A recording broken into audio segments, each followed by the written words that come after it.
Government میں وہ ہیں، یہ نہیں ہے کہ نہیں ہے. اگر ایک باہر ہے، باقی لیڈران کے بھی اگر آپ دیکھیں، میں تو بہت فرینک اور بلنٹ بات کرتی ہوں، لیکن باقی لیڈروں کے بھی آدھے فیملیز حکومت میں ہیں اور آدھے باہر ہیں. تو کوئی 100% کسی ٹرائب یا فیملی کا کوئی ایسی شخصیت ہم نہیں دیکھتے کہ جو پاکستان کے ساتھ نہ ہو یا بالکل ہی ساتھ ہو. تو ہر ٹرائب میں آپ یہ بلوچستان کا جو ٹرائبل سوسائٹی ہے اس میں آپ کو نظر آئے گا. لیکن نیگوسیشن اور جیسے باقی ملکوں میں ہم نے دیکھے ہیں مثال، ناردرن آئرلینڈ کا مثال ہمارے سامنے ہے، ساؤتھ افریقہ کا ہمارے سامنے ہے. By the end of the day negotiations پہ ہی بات چیت کر کے فیصلے ہوئے ہیں، آٹونمی دیے گئے ہیں، خود مختاریاں دیے گئے ہیں. اب آپ دیکھیں انگلینڈ میں ریسنٹلی اسکاٹ لینڈ نے ریفرینڈم اپنی کی، کوئی اس پہ مطلب جھگڑے نہیں ہوئے، خون خرابہ نہیں ہوا، لوگوں نے اپنا رائے پیش کیا. 42% نے کہا ہم آزادی چاہتے ہیں، باقی آپ نے دیکھا کہ 58% میرے خیال میں انہوں نے کہا نہیں. تو فیصلہ ہو گیا. اس دور میں اگر اب بھی ہم لوگ اسی مطلب کنفرنٹیشن پہ، چاہے دونوں طرف کی میں بات کرتی ہوں، چاہے بلوچ ہوں یا دوسرے، یہ مسئلہ حل نہیں ہے. کس کا سردار اختر مینگل نے سپریم کورٹ کے سامنے 6 نکات رکھے تھے.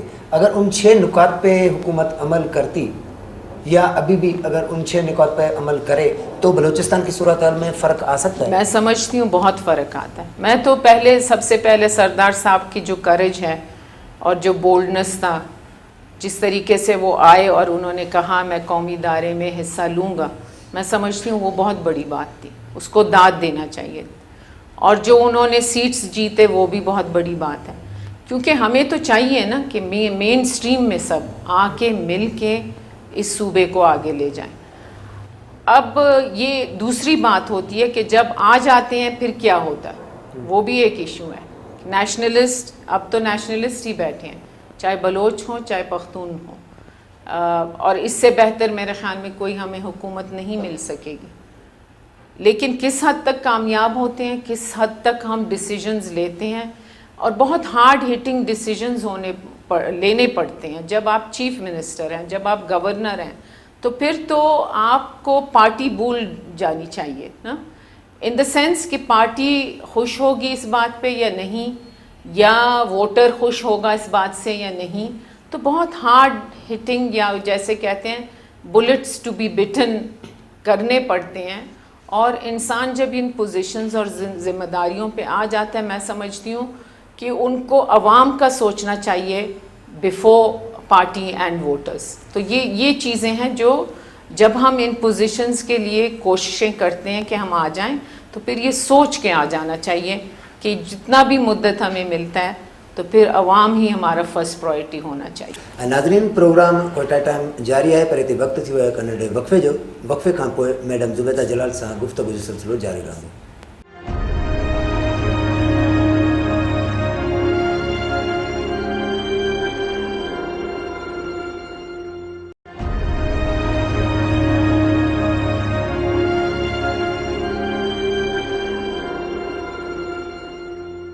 پروگرام کوئٹہ ٹائم میں ایک دفعہ بھی ہر بھلی کار. میڈم، آپ کی یہ رائے ہے کہ جوڈیشل کمیشن بنے جو ان واقعات کا، نواب بھٹی کے واقعہ یا آپ ہی کی حکومت میں محترمہ بے نظیر بھٹو بھی شہید ہو، تو اس حوالے سے اس واقعے کی بھی جو انکوائری ہے اس کے لیے بھی کوئی ایسا کمیشن بننا چاہیے؟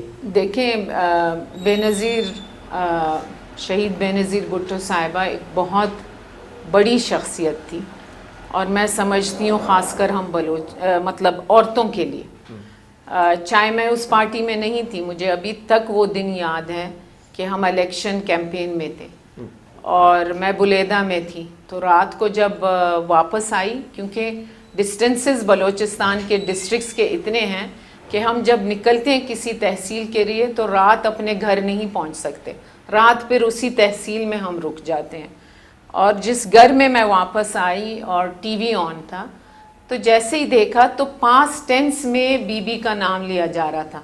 پہلے تو مجھے سمجھ نہیں آئی، پھر جب اچھی طرح دیکھا تو ایک دم سمجھ میں آ گئی کہ کیا ہوا ہے. اور اسی وقت ہم نے اپنے سامان وامان جتنے لوگ تھے گاڑیاں تھیں ڈال کے ہم واپس مند روانہ ہوئے رات کو. مطلب یہ آپ کہیں کہ رات کے 12-1 بجے کی میں بات کر رہی ہوں اور صبح تک پہنچ گئے. 3 دن تک ہم بھی نہیں نکل سکے الیکشن کیمپین کے لیے کہ وہ تھی ایسی شخصیت اور ایک ایسی مطلب جیسے میں نے کہا کہ ایک اٹیچمنٹ ایز اے وومن ہم تو مطلب سکتے میں تھے. اور سب نے فیصلہ بھی کیا سارے جو تھے کہ 3 دن تک تو ہم نے الیکشن کیمپین اپنا نہیں آگے نکلنا ہے. ہمارے وقت میں بی بی کی شہادت نہیں ہوئی. It was an interim government اور الیکشنز کے دوران میں وہ بھی کیمپین میں تھی تو آپ نے دیکھا. اس کے بعد پریزیڈنٹ مشرف کچھ عرصے تک پریزیڈنٹ رہے اور میرے خیال میں 8 مہینے شاید, اور اس کے بعد پریزیڈنٹ صاحب زرداری صاحب آ گئے. تو اب اس میں انکوائری کس نے کرنی تھی, کس نے آگے چلانا تھا, کس نے انیشیٹ کرنا تھا, یہ تو ہم مطلب پبلک کو بھی سمجھیں. اور اگر ان کے اپنے اس انکوائری کو اور اس فیصلے کو اور اس انویسٹیگیشن تک نہیں پہنچ سکے آج تک, ہم اس میں ہیں کہ پتہ نہیں کیسے ہوا اور کس نے کیا, کیونکہ آرگنائزیشنز کے نام بھی آئے, لیڈرز کے نام بھی آئے, بعد میں مطلب پرسنلائزیشن بھی ہوئی تو, اور انٹرنیشنل اور یو این سے بھی کمیشن آئے, مطلب اسکاٹ لینڈ یارڈ سے بھی آئے. تو پھر بھی اگر فیصلہ نہیں ہو سکتا یا وہ حقیقت سامنے نہیں آ سکتی ہے تو میں سمجھتی ہوں کہ افسوس کی بات ہے. اچھا میڈم, مشرف صاحب جو بڑے بڑے فیصلے کرتا تھا, جس طرح نواب بھٹی کی شہادت کا واقعہ ہے, اس طرح کے فیصلے, تو آپ وفاقی کابینہ میں تھی تو وفاقی کابینہ کو اعتماد میں لیا جاتا تھا؟ دیکھیں ان چیزوں کی باتیں اگر ہوئی ہیں, اگر یہ بات جیسے آپ کہہ رہے ہیں کہ انٹینشنلی مارا گیا یا شہید کروایا گیا, یہ فیصلے دیکھیں کیبنٹ میں اگر ہوں گے تو پریزیڈنٹ, پرائم منسٹر اور آپ کے انٹیریئر منسٹر یا ڈیفنس منسٹر ہوں گے, یا ان کی جو جیسے کہتے ہیں کہ ایڈوائزرز جو بھی ہیں لیگل یا ادروائز. سوشل سیکٹر منسٹرز کو تو کوئی ان باتوں پہ نہیں نہ بٹھاتا ہے اور نہ پوچھتا ہے اور نہ کرتا ہے فیصلے. سو دس از ویری کلیئر کہ اس میں یہ 3-4 ہی لوگ ہو سکتے ہیں, بٹ ادروائز میں کہتی ہوں ایک انسیڈنٹ ایسا ہوا جو which got out of hand, اور پتہ نہیں کس طرف سے پہلا مطلب اٹیک ہوا, لیکن it happened and it happened in our time and period. آپ کی حکومت کے کچھ یادگار واقعات جو لوگ یاد رکھیں, آپ کی حکومت نے کیا کیے؟ دیکھیں ہماری حکومت میں عورتوں کے حوالے سے اگر ہم بات کریں, جو میں وومن منسٹر تھی ان پہلے 8 مہینے, اس میں ایک تو سمجھا جاتا ہے کہ شاید کوئی بڑی بات نہیں ہے, لیکن آنر کلنگ کو ڈکلیئر کرنا کہ مرڈر, اور اس کو پھر پینل کوڈ میں لانا, اور اس کو قاتل کا سزا جب ثبوت ہو تو قتل سمجھا جائے, جسٹ لائک اینی مرڈر, میں سمجھتی ہوں یہ بہت بڑا ایک اچیومنٹ تھا. سیکنڈلی جو ایک بہت long outstanding demand women وومن ایکٹیوسٹ اور عورتوں کی پاکستان میں, for having setting up a national commission, permanent national commission on the status of women, جو کہ ایک ادارہ ہے, فلی آٹونومس ہے لیکن واچ ڈاگ ہے, حکومت پہ نظر رکھ رہی ہے, کورٹس پہ نظر رکھ رہی ہے, مطلب all the level down to civil courts تک اور سیشن کورٹس تک, کہ عورتوں کی اگر کیسز سامنے آئیں, کوئی عورت اگر جائے تو اس کو ریلیف کے لیے کیا کچھ مل رہا ہے. وہ بھی نہ ضیاء کے دور میں 3 مہینے کے لیے ایک کمیشن بنا, شہید بے نظیر بھٹو کے دور میں بھی 3 مہینے کے لیے کچھ اس طرح ایک بنا, یا رپورٹ لکھا گیا, لیکن ایک پرماننٹ کمیشن نہیں بنا جو ہمارے دور میں ہوا. اور عورتوں کو مین سٹریم پولیٹیکل دائرے میں لانے کے لیے جو لیگل فریم ورک میں ایک لیگل کانسٹیٹیوشن میں ایک ایڈیشن ہوئی, اور وہ یہ تھی کہ 33% of women at the local council level, جب لوکل گورنمنٹ یا کہ جیسے ہم نے کہا کہ ناظمین کا ایک 2001-2 میں جب شروع ہوا لوکل گورنمنٹ کا ایک سلسلہ شروع ہوا 33% ایٹ دی لوکل کاؤنسل اور اس کے علاوہ 17% provincial and 17 at the national level reserve seats for women. باقی چیزیں اگلی حکومتوں نے آ کے لیگل فریم ورک کے تو ہٹا دیے, لیکن اس کلوز کو اور اس امینڈمنٹ کو آج تک ماشاءاللہ وہ آگے جا رہا ہے. اور آپ دیکھ رہے ہیں کہ کس لیول تک عورتیں پولیٹیکلی بہت ایکٹیولی حصہ لے رہی ہیں اپنے ہی مطلب ڈیولپمنٹ کے لیے. تو وومن ڈیولپمنٹ کے لیے میں سمجھتی ہوں یہ 2-3 چیزیں جو ہوئی ہماری دور میں یہ بہت بڑی اچیومنٹس ہیں. سیکنڈلی ایڈوکیشن میں اگر آپ دیکھیں 5 سال تک میں ایڈوکیشن میں رہی, اس میں جو ریفارمز ہم نے ان پلیس کیے جس میں میں سمجھتی ہوں کہ ہم نے صرف پرائمری اسکولنگ کو نہیں لیا لیکن آل دا وے ریفارمز ٹو ہائر ایڈوکیشن جو پہلے نہیں ہوتا تھا. پہلے صرف پرائمری اگر ورلڈ بینک نے فنڈ دیا, ایشین ڈیولپمنٹ نے اسی پیسے کو ہم لے کے آگے چلتے تھے. لیکن میرے وقت میں اور میں نے خود یہ فیصلہ کیا کہ ہم نے ادھار نہیں لینا. اور سیکنڈلی میں نے یہ کہا ادھار ان دا سینس کہ ورلڈ بینک سے یا ایشین جب تک وہ ہمیں آگے لیولز کو بھی ہمارے سپورٹ نہیں کریں گے. کچھ 1-2 سال تک تو آئے نہیں, پھر بعد میں they came. So it's primary, secondary, higher education, technical education.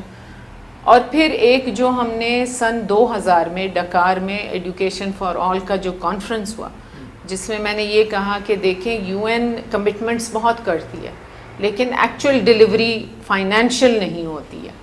تو ملک میں تو یہ سمجھا جاتا کہ پیسے آ گئے ہیں, پیسے کدھر گئے. تو اگر پیسے نہیں دے سکتے تھرڈ ورلڈ کنٹریز پاکستان جیسے ملکوں کو جو ادھار ہم نے لیے ہیں ایڈوکیشن کے لیے یا کسی اور چیز کے لیے, وہ ہمیں ڈیٹ سواپ کے حساب سے ہمیں واپس ہم خود خرچ کریں اور آپ مانیٹر کریں, لیکن ہم خرچ کریں گے ایڈوکیشن پہ. تو سیڈا پہلا آرگنائزیشن تھا جنہوں نے 400+ کینیڈین ڈالرز کی میں بات کر رہی ہوں, اور جو ملین ڈالرز کی جو کہ پاکستان نے ادھار لیے تھے. انہوں نے بیٹھ کے ہمارے ساتھ 2 سال تک اس پہ ایک میکینزم بنایا, economic affairs division, education ministry, وہ تاکہ اس پیسے کو کیسے وہ مانیٹر کریں گے کہ واقعی وہ ادھار اگر ہم نہیں ان کو دے رہے ہیں لیکن اسی پیسے کو اپنے بجٹ میں ایڈوکیشن پہ خرچ کریں اور وہ ٹریننگ کے. فار دا فرسٹ ٹائم آپ جہاں بھی جائیں, سندھ رورل چلے جائیں, بلوچستان آئیں, آپ مطلب پشاور اور لاہور جائیں, for the first time high school teachers کو موقع ملا کہ وہ امریکہ جائیں 4 مہینے اچھے یونیورسٹیز میں ٹیچر ٹریننگ کے لیے. ہوتا تھا کلچرل اسکالرشپس آتے تھے, باقی مطلب کامن ویلتھ کے وغیرہ, لیکن ٹیچرز کو موقع نہیں ملتا تھا. اسلام آباد سے ہی فیصلے ہوتے تھے, وہیں سے لوگ چلے جاتے تھے. میڈم, آپ کا ایک سوشل رول بھی رہا ہے. آپ کا تعلق مکران ڈویژن سے ہے جو بلوچستان میں انتہائی شہرت زدہ علاقہ ہے. وہاں پہ آپ نے تعلیم کے حوالے سے بہت سارا کام کیا, تو جو آپ نے اسکول وغیرہ بنائے تو ظاہر ہے آپ کی مصیبتوں کو بھی آپ نے فیس کیا ہوگا, تو کس طرح آپ نے یہ لیکن شروع میں کہوں گی 1982, اور میں یہ کریڈٹ اپنے والد صاحب کو میر حاجی جلال خان کو دیتی ہوں. وہ اس لیے کیونکہ 1982 میں جب آپ سوچیں کہ ایک ٹرائبل کنزرویٹو سوسائٹی جہاں بچیوں کی تعلیم کا کوئی سوچ بھی نہیں, وہاں یہ قدم اور یہ فیصلہ لینا ہے کہ میری بچی نے جو بھی جس حد تک پڑھا ہے وہ اس تعلیم کو اب وہ آگے بڑھائے گی اور اپنے علاقے کی بچیوں کو پڑھائے گی. تو ایک بہت بڑا قدم تھا. میرے لیے مشکل تھا کہ میں تو 8ویں پڑھی تھی, مجھے اردو اس وقت نہیں آتی تھی, تو مجھے اردو بھی سیکھنا تھا. اور جو میں کرتی تھی رات کو کچی کا قاعدہ پڑھ کے صبح جا کے پھر کلاس میں مطلب, اور میرے پہلے ہفتے میں جو بچیاں آئیں وہ سارے مطلب اس طبقے سے